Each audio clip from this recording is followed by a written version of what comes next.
তুমি রাগ করো না, রাগের ফলাফল খারাপ, রাগের ফলাফল ক্ষতিপূর্ণ। অত্র আয়াতে আল্লাহ তাআলা বলেন, যারা রাগকে দমন করতে পারে তাদের জন্য জান্নাত প্রস্তুত করা হয়েছে। পরের অংশে আল্লাহ তাআলা বলেন, অল আফিনানিন নাস, যারা মানুষকে মাফ করতে পারে। সাধারণত মানুষ অধীনস্থ মানুষের উপরে রাগ প্রয়োগ করে থাকে।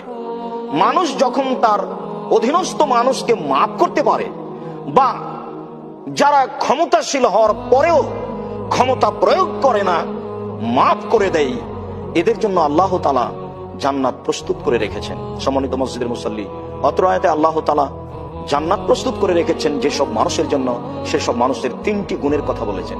তার একটি গুণ হচ্ছে, যারা সচ্ছল অসচ্ছল অবস্থায় দান করতে পারে তাদের জন্য জান্নাত প্রস্তুত। আল্লাহ তাআলা এটাকেই প্রথমে বলেছেন।